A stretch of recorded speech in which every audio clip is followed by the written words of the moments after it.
윤석열 대통령의 탄핵 사건을 심리하는 헌법재판소는 오늘 첫 재판관 회의를 진행했습니다. 헌재는 오늘 윤 대통령에게 사건 접수를 통지하고 답변서 제출을 요청할 예정인데요. 자세한 내용 취재기자 연결해서 알아보겠습니다. 김다은 기자. 네, 헌법재판소입니다. 이 재판관 회의에서는 어떤 내용이 논의되는 겁니까? 네, 재판관 회의는 오늘 오전 10시부터 헌재 본청에서 열렸습니다. 이 자리에서 구체적인 사건 처리 일정이 논의되는 것으로 알려졌습니다. 재판관 회의 자체는 저희 취재가 불가능하지만 오늘 오후 헌재 공보관 브리핑을 통해 내용을 확인할 수 있을 것으로 보입니다. 김형두 재판관도 오늘 아침 출근길 기자들을 만나 관련 언급을 했는데요. 직접 들어보겠습니다. 아마 그 절차에 대해서 얘기를 할 것 같아요.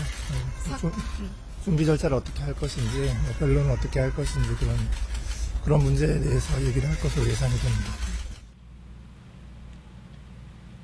네, 헌재는 오늘 이번 사건의 주심 재판관도 정할 예정입니다. 무작위 전자배당을 통해 정해지는 주심은 원칙적으로 비공개지만 대통령 탄핵 심판의 중요성을 감안해 공개할 것으로 예상됩니다. 헌재는 또 헌법연구관들로 구성되는 법리검토 전담팀을 구성하겠다고 했는데요. 이 절차도 오늘 진행될 전망입니다. 네, 그리고 오늘 윤 대통령에게 탄핵 사건 접수 통지도 진행한다고요? 네, 그렇습니다. 헌재는 오늘 윤 대통령에게 탄핵 심판 청구서 등본을 송달하고 사건이 접수됐다고 통지합니다. 법적으로 심판 청구서가 접수되면 곧바로 피청구인, 즉 이번 사건에서는 윤 대통령에게 송달하도록 돼 있는데요.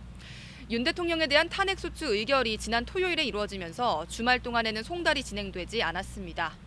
헌재는 또 오늘 윤 대통령에게 탄핵 관련 답변서 제출을 요청할 것으로 보이는데요. 피청구인인 윤 대통령은 심판 청구의 취지와 이유에 대한 답을 보낼 수 있습니다. 다만 답변서를 제출하지 않아도 자동으로 탄핵이 인용되지는 않습니다. 지금까지 헌법재판소에서 YTN 김다현입니다.